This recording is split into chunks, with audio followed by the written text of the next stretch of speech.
지난 2021년 미국 쿼드시티스 마라톤 대회에서 있었던 일입니다.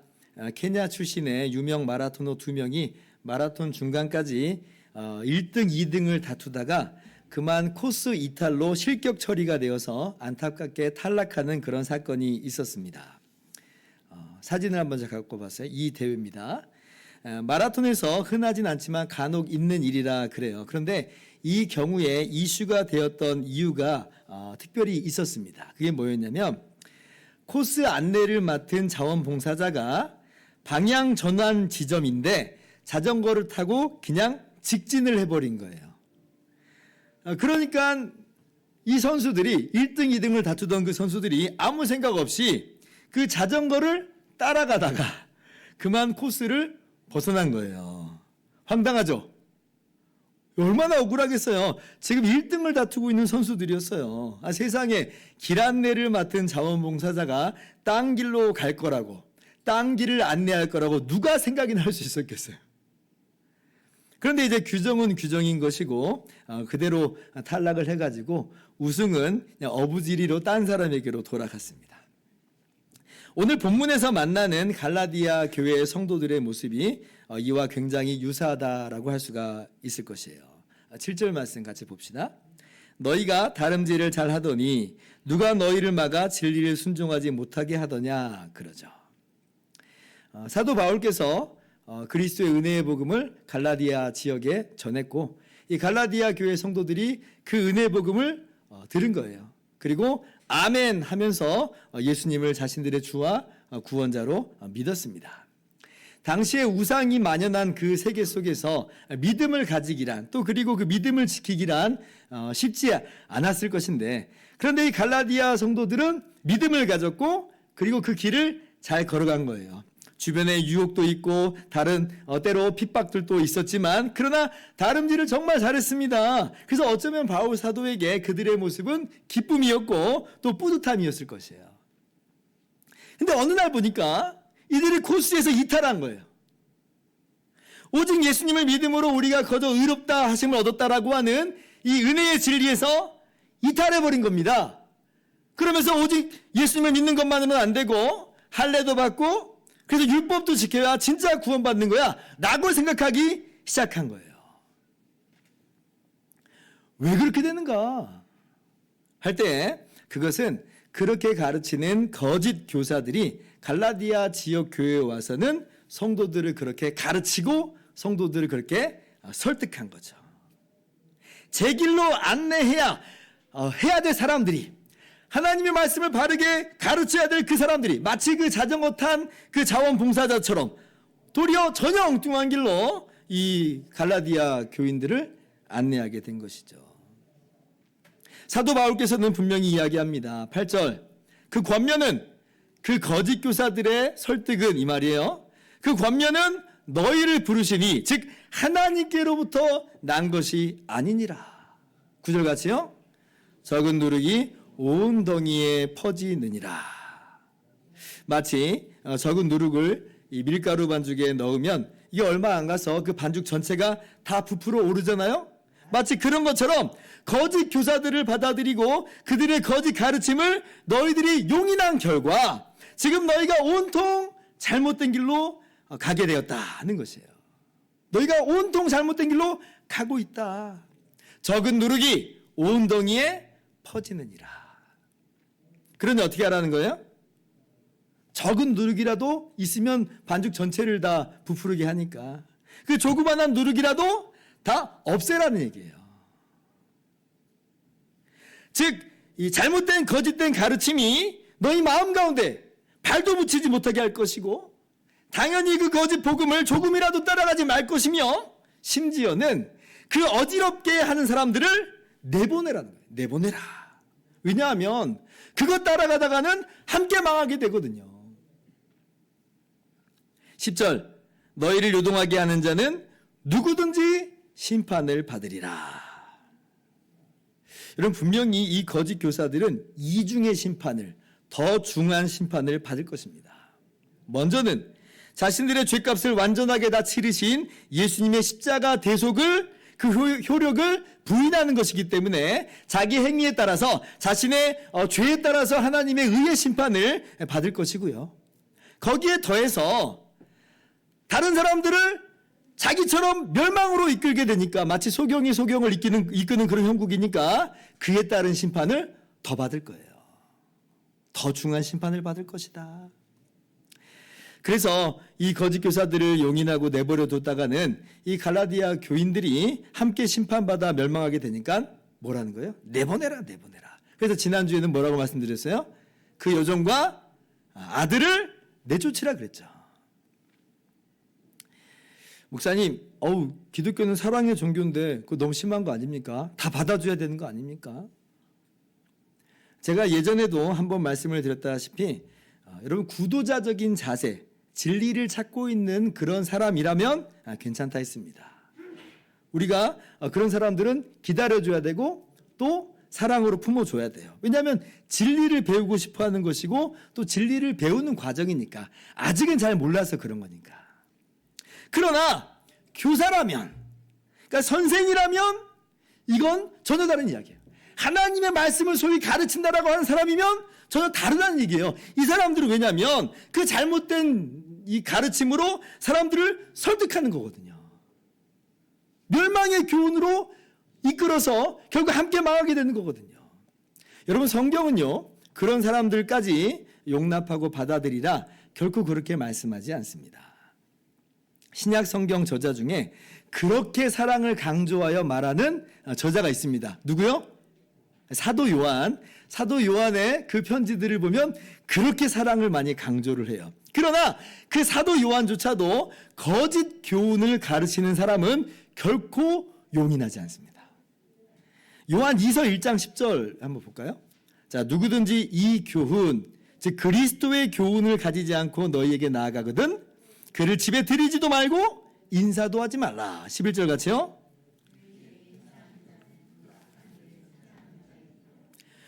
그를 집에 들이지도 말고 인사도 하지 말라 그래요. 아니, 다른 사람도 아니고 사랑의 사도라고 일컬어지는 사도 요한조차도 아주 분명하게 선을 긋습니다. 성도 간의 교제와 사랑은 어디까지나 진리 안에서의 교제와 사랑인 것이지 진리를 깨뜨리고 진리를 회방하는 사람들과의 그러한 이 교제가 전혀 아닌 것이에요. 그래서요, 간혹 지인 중에서 자유주의 신학을 따르는 사람이라든지 혹은 이단 사이비에 빠진 사람들이 있는 경우가 있습니다. 아마 여러분도 주변에 있을 거라 생각이 됩니다. 그 사람들이 여러분에게서나 혹은 우리 교회를 통해서 참 진리를 알고 싶다면 상관이 없어요. 우리가 그들에게 참 진리를 전해줘야죠. 우리 목사님 한번 만나보자. 혹은 필요하면 이단 상담소 한번 가보자. 우리가 그렇게 이끌어줘야 됩니다. 그러나 그 사람들이 여러분을 흔들어 놓으려고 하는 사람이라고 한다면, 자꾸 거짓 진리를 가르치고 늘어놓는다면 그때는 어떻게 해야 돼요? 정중하게 관계를 끊는 것이 성경적인 대처법입니다. 지금 사도 요한이 그렇게 이야기하잖아요. 인사도 하지 말라잖아요.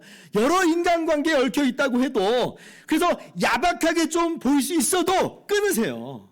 그것이 성경적인 대처법이에요. 적은 누룩이 온 덩이에 퍼지는 법입니다. 요즘에 정말 이 시대에 미혹하는 세력이 참 많다는 걸 제가 새삼 느낍니다. 깨달아요. 몇 주 전에 제 설교 시간에 어느 목사님 딸이 다니는 그 청년부, 그 교회 청년부 사역자가 창세기 1장 1절을 말씀 그대로 믿지 않는다. 그렇게 청년들이 가르친다라고 제가 말씀을 드렸잖아요. 그게 자유주의 신학입니다. 그런데 그것만 해도 정말 충격적이었는데, 근데 지난주엔 또 다른 목사님에게서 무슨 이야기를 들었냐면요, 이 목사님 아들이 대학에 들어갔는데요, 알고 보니 신천지 이단에서 하는 교육을 3개월간 받았다는 거예요. 기가 막히죠. 목사님 아들인데. 이 아들이 대학에 들어가서 자취를 했습니다. 자취하니까 참 힘들잖아요. 그러니까 이제 여러 사람들이 와서 도와주는데 서로 모르는 사람인 것처럼 돌아가면서 정말 친절을 베풀고 도와주더라는 거예요. 그러니까 거기에 그냥 마음이 혹해요.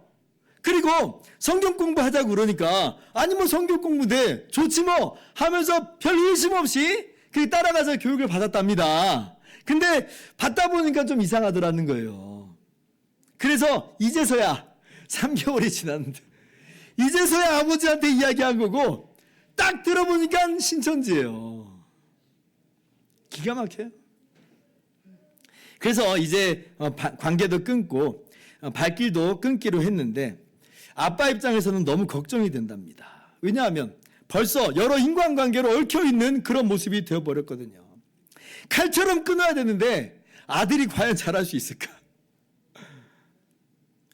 여러분 그러나 단호하게 끊어야 됩니다. 끊어야 돼요. 적은 누룩이 온동이에 퍼지는 법이에요. 목사님 근데 저는 어떻게 하든 전도하고 싶어요. 그 사람들 지금 멸망길로 가고 있는데 멸망길에서 끌어내야죠. 예, 정말 그렇게 됐으면 너무 좋겠어요. 근데 그거는요, 한두 번 복음을 전하는 것으로 족합니다. 한두 번 전하는 걸로 족해요. 한두 번 전했는데도 마음이 열리지 않으면 그건 아직 때가 되지 않는 거예요. 우리가 그때를 오게 할 수는 없는 법입니다. 아직 때가 안 됐어요. 디도서 3장 10절에는 이런 말씀도 있습니다. 이단에 속한 사람을 한두 번 훈계한 후에 멀리하라. 지금 디도서는요, 이 바울 사도께서 그레데 지역의 교회의 목회자인 디도에게 보내는 편지예요. 목회자인 디도에게도 이렇게 말씀한 거예요. 한두 번 훈계한 후에 멀리하라. 아니 근데 우리가 무엇이길래? 우리가 누구길래? 우리는 괜찮아 그럴 수 있겠어요. 여러분 이게 내가 한다고 되는 문제가 아니라라 하는 것입니다. 그래서 한두 번 복음을 전했는데도 안 들으면 안타깝지만 아직 때가 아니로구나 라고 하면서 이 사람은 그냥 타 종교인처럼 생각을 해야 돼요. 그리고 조금 더 넘어서서 참 진리를 거짓 진리로 미혹하는 세력이기까지도 하니까 교제, 관계도 끊어야 됩니다. 이것이 성경적인 대처법이에요. 그래서 우리 대학생들 이번에 이 대학에 또 입학 예정인 우리 청년들 있는데 성경 공부라고 아무데나 막 가면 안 됩니다. 아무데나 가면 안 돼요. 여러분 이거 우리 성도님들도 마찬가지입니다. 다른 곳에서 성경 공부 있다고 하면 제가 뭐라고 그랬어요? 광고를 어떻게 여러분에게 했습니까? 가지 마세요. 가면 안 돼요. 우리 교회에서 하는 성경 공부 열심히 참석하시길 바라고요. 정 나는 다른 그 성경 공부 가고 싶다고 한다면 반드시 저한테 말씀하시라고 그랬죠. 말씀 안 하고 가면 반칙입니다. 그건 이상한 거예요. 말씀하시고 가야 돼요. 그래야지 제가 검증을 할 수 있으니까. 우리 청년 대학생들도 학교에 보면 이미 검증된 기독교 동아리들이 있어요. 대표적으로 CCC, 우리 지금 방송 봉사하고 있는 우리 청년이 그 CCC 출신이에요. 아주 좋아요. 추천해요. IVF 좋아요. 신앙 성장에 큰 도움이 될 것입니다. 그리고 저에게 꼭 알려주시기 바라요. 자, 그렇다면 이렇게 누룩을 제거하는 것은 제거하는 것이고요. 그러면 우리가 바로 서 있어야 될 진리는 무엇인지를 오늘 말씀을 통해서 다시 한번 점검하도록 합시다. 자, 6절 말씀입니다. 같이 한번 읽어봅시다. 시작. 그리스도 예수 안에서는 할례나 무할례나 효력이 없으되 사랑으로서 역사하는 믿음뿐이니라. 아멘. 그리스도 예수 안에서는 할례가 효력을 발휘하지 못한다는 거예요. 이건 무할례도 마찬가지입니다. 뭐만 효력을 발휘하는가? 그리스도 예수 안에서는 오직 믿음만이 힘을 발휘해요. 오직 믿음만이 효력을 발휘합니다. 그리스도 예수 안에서는 할례가 효력을 발휘하지 못한다. 이게 무슨 의미냐면요. 자, 소위 예수님 안에 있다고 한 사람이 있는데 이 사람이 할례를 통해서 더 직접적으로는 율법을 잘 지킨다라고 하는 행위를 통해서 예수님께서 내게 더 의를 주실 거야. 그렇게 하는 나에게 예수님이 구원을 가져다 주실 거야. 하지 못한다는 거예요. 왜요? 할례는 율법 행위는 그런 효력이 없어요. 그런 효력이 없다니까요. 우리는 하나님의 말씀인 율법을 더 잘 지키면 하나님에게서 더 복을 얻어낼 수 있을 거라고 생각을 하기 쉬운데, 근데 율법 행위가 그런 효력이 있다고요? 아니요, 없어요. 여러분, 율법 행위를 통해서 하나님께 더 용납되고 더 인정받고 더 의인되고 그런 것이 전혀 아닌 것이에요. 할례는 그 어떤 효력도 없다 분명히 말씀하시잖아요. 왜 그렇습니까? 3절 말씀 보세요. 내가 할례를 받는 각 사람에게 다시 증언하노니 그는 율법 전체를 행할 의무를 가진 자라. 뭐라고요? 율법 전체를 행할 의무를 가지게 돼버린 그런 모습이기 때문에 그래요. 이걸 쉽게 설명하자면요. 자, 우리가 율법의 A를 지켜 행하는 것으로 하나님께서 A를 지켜 행하는 것에 대해서 나를 인정해 주실 거야 라고 우리가 생각을 합니다. 근데 그런 마음과 그런 자세일 경우에는 이제 율법이 뭐라고 말하기 시작하냐면 근데 너 왜 B는 안 해? 근데 너 왜 C는 안 해? 라고 하면서 율법의 다른 부분을 계속 이야기하기 시작해요. 뭐예요? 칭찬은커녕 율법을 지키지 않는, 율법을 지키지 못하는 우리만 발견하게 된다는 거예요. 그러면 우리는 큰 곤란에 빠지죠. 복은 고사하고 이거 처벌을 받게 생겼어요. 왜냐하면 범법자잖아요. 범법자. 이 세상 법정에서도요, 착한 일 한번 했다고 해서 나쁜 일 하나 빼주지 않습니다. 그죠? 나쁜 일은 나쁜 일대로 처벌을 받게 돼 있는 것이에요. 그래서 우리가 율법을 지키는 것으로 하나님께 인정을 받으려고 그렇게 시도하는 순간 우리는 A를 지켰다고 좋아할 것이 아니게 되는 것이고요. 뒤이어 나오는 B와 C와 D를 계속 의식할 수밖에 없어요. 자, 그런데 과연 누가 하나님의 율법을 그 전체로서 항상 흠없이 지켰다라고 자신할 수 있겠어요? 그 누가요? 여러분 그럴 수 있습니까? 행동뿐 아니라 우리의 마음과 동기까지 감찰하시는 하나님 앞에서 누가 감히 나는 율법을 다 지켰다라고 그렇게 할 수 있겠냐는 거예요. 당장 우리의 입술에서 터져 나오는 언어 생활만 봐도 그렇습니다. 우리 입술 보세요. 얼마나 많이 거짓말하고 또 얼마나 많이 사람 죽이는 가시돋친 말을 우리가 쏟아내요. 우리의 입이, 우리 언어 생활이 우리를 정죄할 거예요. 웃기고 있네, 네가 다 지킨다고. 여러분, 그래도 할례가 효력이 있는 것처럼 율법을 지키는 것이 하나님 앞에서 뭔가 되는 것처럼 그렇게 여기실랍니까? 율법을 지키는 게 조금이라도 하나님께 인정받는데 도움이 될 것 같습니까? 아니요, 그렇지 않아요. 할례는 그리스도 안에서 효력이 없어요. 원래도 우리를 의롭다 하는 것에 있어서 효력이 없고 그리스도 안에서도 여전히 효력이 없어요. 율법을 지키는 것으로는 우리를 하나님 앞에 전혀 서게 할 수 없다라고 하는 것입니다. 오히려 할례를 받는 것으로, 율법을 지키는 것으로 의롭다함을 얻으려 하는 사람은 뭐라고 성경이 이야기하는가? 그것은 거저 우리를 의롭다 하시는 예수님의 십자가 대속을 거부하고 밀어내는 것이기 때문에 예수님께서 주시는 유익을 하나도 못 받게 된다. 그래서 예수님께서 끊어진 자가 되고 은혜에서 떨어진 자가 된다라고 성경이 분명하게 이야기해줘요. 자, 2절 보세요. 보라, 나 바울은 너희에게 말하노니 너희가 만일 할례를 받으면 그리스도께서 너희에게 아무 유익이 없으리라. 4절 같이요.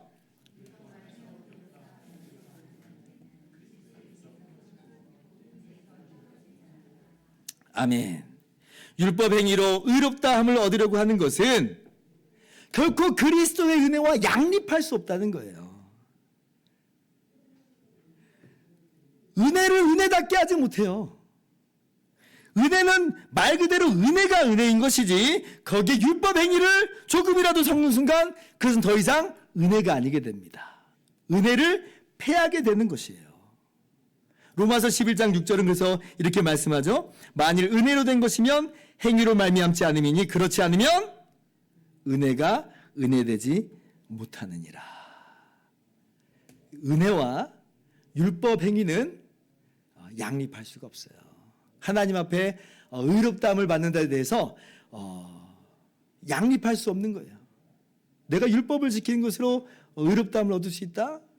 그렇게 이야기하는 순간 더 이상 그는 은혜에서 떨어진 자가 되는 것입니다.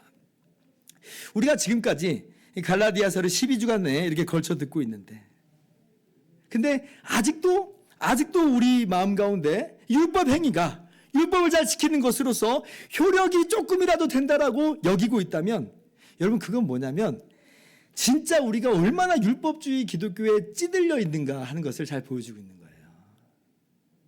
우리 안에 사고방식에 가득 들어차 있는 거예요. 갈라디아서에서 계속 그걸 깨부시고 있습니다. 아니라고 이야기하는 거예요. 갈라디아서는 그거 아니야 하고 있는데 우리는 뭐예요? 그래도 이러고 있는 모습이에요. 오늘 다시 한번 우리 안에 있는 모든 율법주의 기독교를 그 가치관과 그 모든 세계관을 그러한 태도와 자세를 다 깨부실 수 있기를 주님의 이름으로 축원합니다. 갈라디아서 5장 1절 말씀을 이렇게 이야기해요. 같이 한번 읽어봅시다. 시작. 그리스도께서 우리를 자유롭게 하려고 자유를 주셨으니 그러므로 굳건하게 서서 다시는 종의 멍에를 매지 말라. 아멘. 자유를 주셨다. 다시는 종의 멍에를 매지 말라. 지난주에 설교를 마치고 나서 한 분이 저에게 이렇게 묻더라고요. 목사님, 정말 우리 율법 안 지켜도 되는 거예요? 이 말이 무슨 의미냐면 구원받기 위해서 내지는 구원을 유지하고 확보하기 위해서 율법을 지켜야 하는 거가 아니란 말씀인 것이죠? 라고 하는 질문이에요. 그래서 제가 그랬습니다. 설교 정말 잘 들었다. 설교 정말 잘 들었습니다. 복음을 들었을 때 그런 반응이 나오는 게 그게 제대로 들은 겁니다. 그게 진짜 복음이에요. 그래서 제가 이야기했어요. 맞습니다. 예수님께서 우리에게 완전한 자유를 주셨어요. 여러분, 완전한 자유를 주셨어요. 여러분, 예수님께서 우리에게 주신 자유는요, 세 가지로 우리가 구분해서 풍성하게 살펴볼 수가 있는데, 첫 번째는 뭐냐면 죄로부터의 자유예요. 그러니까 모든 정죄에서 자유인 것이죠. 로마서 8장 1절 말씀, 우리가 잘 알고 있는 말씀. 그러므로 이제 그리스도 예수 안에 있는 자에게는 결코 정죄함이 없나니. 죄로부터의 자유, 정죄로부터의 자유가 있어요. 둘째 자유가 있습니다. 뭐냐면 심판과 형벌, 모든 저주에서 자유가 있어요. 예수님이 주신 거예요. 왜냐하면 예수님께서 우리의 모든 저주를 십자가에서 대신 다 받으셨기 때문에 더 이상 우리에겐 저주가 없는 거예요. 갈라디아서 3장 13절 한번 펴보세요. 그리스도께서 우리를 위해서 저주를 받은 바 되사 율법의 저주에서 우리를 속량하셨으니. 자유예요, 자유. 세 번째 자유가 있어요. 세 번째 자유가 뭐냐면 오늘 본문 말씀인 거예요. 무슨 자유냐면 모든 발버둥에서의 자유예요. 모든 발버둥에서의 자유. 하나님께 용납되기 위해 내가 뭔가를 해야 되는 것 아닌가라고 하는 발버둥. 하나님께 복받기 위해 내가 뭔가를 해야 되는 것 아닌가 하는 발버둥. 내가 하나님께 인정받고 의롭다 하심을 얻기 위해선 내가 그만큼 하나님의 말씀을 행해야 되는 것 아닌가라고 하는 그 모든 발버둥에서의 자유예요. 그래서 우리가 의롭다함 받는 게 아니거든요. 예수 그리스도 안에서 예수님 믿는 자를 거저 의롭다 하셨거든요. 그래서 자유예요. 완전 자유입니다. 기가 막히죠. 그리스도께서 우리를 자유롭게 하시려고 자유를 주셨으니 그러므로 굳건하게 서서 다시는 종의 멍에를 매지 말라. 우리는요, 거저 죄 용서함 받았고 거저 의롭다함을 얻었고 거저 하나님의 자녀가 되었고 거저 하나님 나라의 왕자와 공주가 되었고 거저 새하늘과 새 땅의 상속자가 된 거예요. 예수 그리스도 안에서. 왜냐하면 예수님이 십자가에서 다 이루셨거든요. 다 이루셨어요. 하나도 남김없이 다 이루셨거든요. 우리는 그 예수님 안에서 주님과 하나가 되어서 이 모든 것을 거저 누리게 된 것입니다. 완전 자유예요. 완전 은혜예요. 얼마나 기쁜 소식이에요.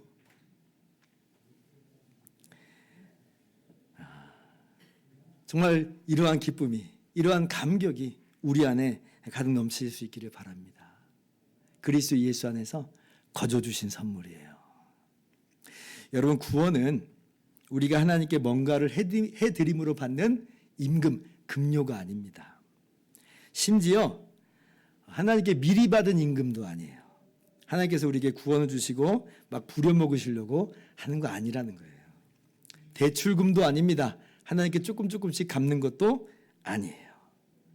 은혜예요. 선물이에요. 자유예요. 그러므로 그리스도 안에서 효력이 있는 것은 오직 믿음이에요. 뭐냐면 받는 거예요. 아멘. 하고 받는 거예요. 예수님을 믿는 것이고요. 예수 그리스도의 십자가로까지 우리에게 너무나도 좋으시고 선하신 하나님의 사랑과 하나님의 신실하심을 그저 믿는 것, 그저 받는 것입니다. 이러한 믿음이야말로 하나님을 진정 하나님으로서 인정하고 영광 돌리는 것이에요. 여러분 그렇잖아요. 하나님께서 내가 너를 사랑한다. 그래서 그리스도 안에서 죄인인 너를 거저 자녀 삼았다 라고 하시는데, 여기서 아멘 믿습니다 감사합니다 하는 것이 하나님의 선하심과 사랑을 그대로 드러내는 거잖아요. 영광 돌리는 거잖아요. 근데 그렇게 하지 않고 내가 조금이라도 기여해야 될 것 같아요 라고 하면 그게 하나님의 선하심을 선하심대로 나타내는 거예요? 아니잖아요. 하나님의 선하심을 훼손하고 하나님의 선하심을 모독하는 거 아니겠습니까? 믿음은요, 그리스도 안에 나타난 하나님의 완전한 선하심을 믿는 것입니다. 하나님의 완전한 선하심만 의지한다는 것이에요. 종교개혁자 칼빈은 이렇게 이야기했습니다. 믿음은 우리에 대한 하나님의 선하심을 굳게 또 확실하게 아는 지식이다. 조금 더 줄여보면 믿음은 하나님의 선하심을 아는 지식이다. 하나님의 선하심을.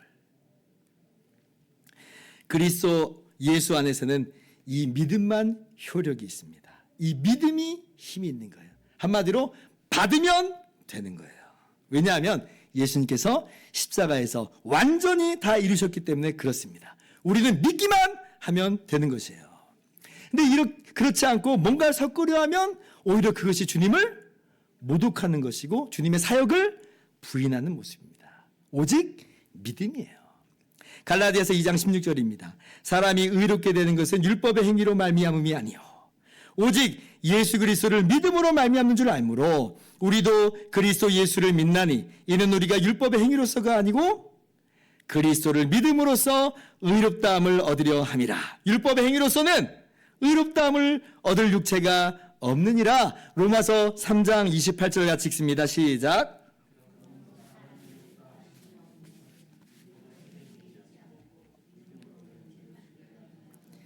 아멘. 사람이 의롭다 하심을 얻는 것은 오직 그리스도를 믿음으로 얻는다 그러죠. 이게 오늘 본문 말씀하고 똑같은 얘기예요. 그리스도 예수 안에서는 오직 믿음만이 효력이 있다는 그런 뜻입니다. 사랑하는 성도 여러분, 예수님께서 십자가 위에서 다 이루셨습니다. 하나님께서 그렇게까지 우리를 사랑하셨어요. 예수님 믿으세요. 거저 받으세요. 그리고 즐기시고 기뻐하시고 누리세요. 하나님께서 예수 그리스도 안에서 우리에게 참 자유를 주셨습니다. 믿으시기 바랍니다. 자, 이제 말씀 마칩니다. 오늘 이렇게 말씀을 들으니까 이 자유의 기쁨, 정말 자유로 말미암는 정말 그 은혜를 우리가 느끼기도 하지만 너무 감사한데, 근데 한편 그럼 진짜 엉망진창으로 살아도 된다는 말인가? 이런 생각이 번뜩 드시는 분이 있을 수도 있겠습니다. 바울 사도께서도 혹시나 그런 사람이 있을까봐 6절 말씀 보면 오직 믿음 이렇게 써놓은 후에 그 뒤에 한마디를 덧붙여놨어요. 사랑으로 역사하는 이렇게 이제 덧붙여 놓았습니다. 이게 무슨 의미냐면 이 믿음은 그 결과와 표시로서 사랑으로 나타난다 이 말이에요.